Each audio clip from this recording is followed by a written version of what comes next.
I saw this vintage Issey Miyake pattern and I thought it's just a rectangle with holes cut out for arms, right? But then could this legendary Issey Miyake coat be that easy to dissect? Just a simple shape with holes cut out for arms? Was I oversimplifying the design of such an incredible piece? Or if I wasn't, why would you even need to put out a flat pattern for it? That's the beauty of Issey Miyake's work.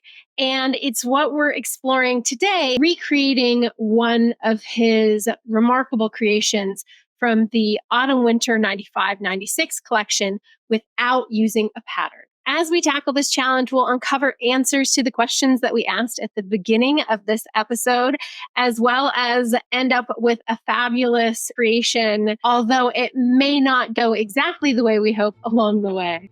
Across this absolutely gorgeous 1990s pattern by Issey Miyake. To quote every judge that's ever been on the Great British Sewing Bee, the design had major impact and yet seemed remarkably simple to construct. The pattern was also, as so many vintage designer patterns are, remarkably expensive, several $100s or something. And for what? A rectangle with holes in it? I needed to know more. My rabbit hole of research led me to image after image of the garment, and finally to the actual runway show where this piece was unveiled in the Autumn-Winter 95-96 season. The model emerged with the coat clothes, and as she walked, a second model appeared in the same coat but a different fabrication, and then a third, and then they opened them and this grand, fabulous reveal, a simple rectangle. Wow. The crowd went wild, or as wild as they did in 1990s fashion shows. And the world and I fell in love with this amazing, seemingly simple puffer coat. We'd like to learn about the designers and the inspiration behind the pieces in this master series. And if you know about Issey Miyake in today's modern fashion landscape, most likely you know about his line Pleats Please, which was created in 1998 and is loved by vintage resellers everywhere. The hallmarks of these polyester minimally seamed garments are the namesake.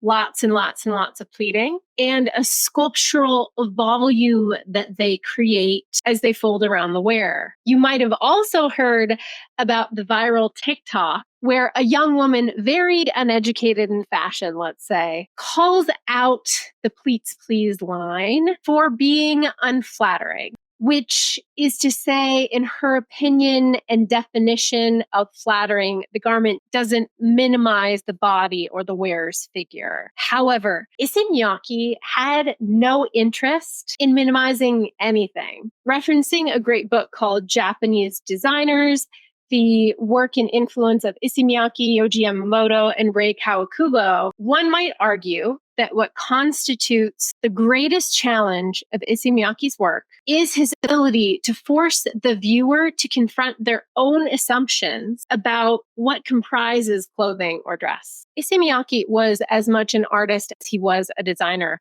blurring the lines in his work in his collaborations with other artists, both in visual and performing art. We can put that entire TikTok conversation to bed with this one perspective. The designer produced work that he believed was functional and egalitarian, that offered a freedom of movement. The polyester allowed enough stretch to put on and off comfortably without the need for fastener, and did not change with the season. Today, we will not be making any pleated pieces, but the design ethos remains the same, and we will be making a coat.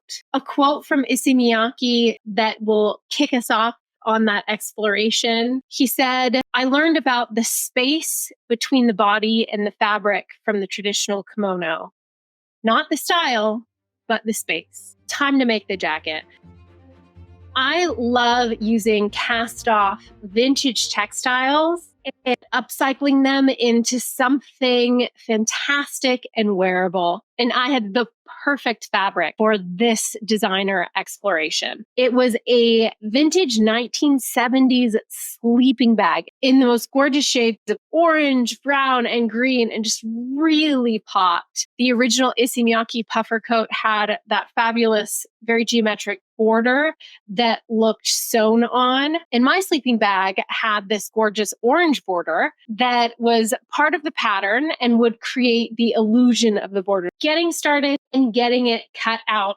So it seemed really simple. I just measured the space between my shoulder blades, estimated kind of a nice armhole size, and just went for it. It was just 2 holes in a big rectangle, right? Originally, I had been thinking of doing a longer version, but trying it on, I decided I preferred the fabric going more towards a statement collar instead and chose to do a shorter version. Working with upcycled materials definitely has its challenges. I was very afraid of the many layers of sleeping bag coming together. You have textile on either side and then a lot of padding in between. I sewed a seam before I actually cut the top of the collar because I wanted to make sure it was already pretty close at that point when I was cutting, and then I didn't have to go and try to recreate that placement on the cut garment after. You're starting out with a big rectangle to minimize waste.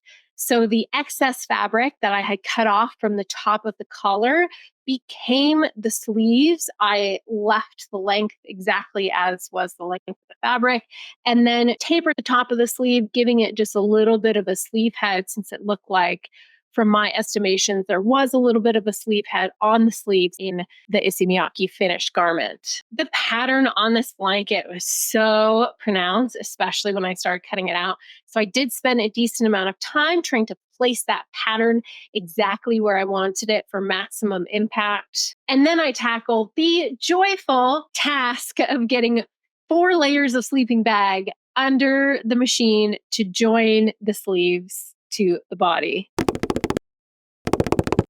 Spoiler, that used every ounce of arm muscle I do or don't have to get that all under the machine. So the sleeves were on, but guess what did not stay on?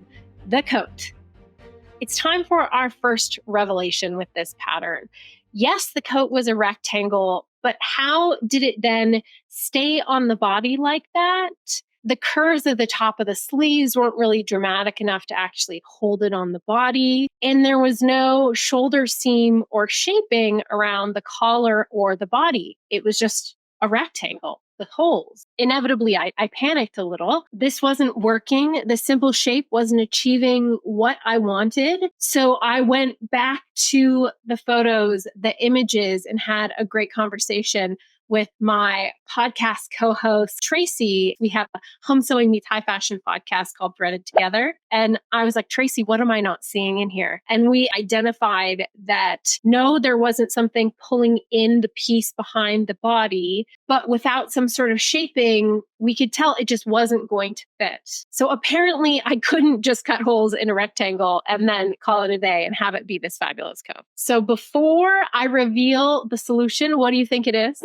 I'd love to hear your guesses in comments below. And of course, if you're enjoying this video, make sure you give me a thumbs up so I get a chance to share fabulous fashion recreations and sustainable fashion with even more people. So I played around with pinning the coat on a mannequin. It was really hard to do because the fabric is really heavy and challenging to work with. But looking at a standard bodice shape, you'll notice that it tapers in at the bottom and then kind of expands towards the armholes. So I figured I would try that to see kind of how that would maneuver the garment. And I found that if I took 2 big darts from the back all the way up to the shoulder seams to pull that inwards, that actually forced the top collar to pitch forward at a curve. So by tapering in the bottom of the jacket, that actually pitched the top collar forward, allowing the weight of the collar and the new angle that it was pitched at to cause the jacket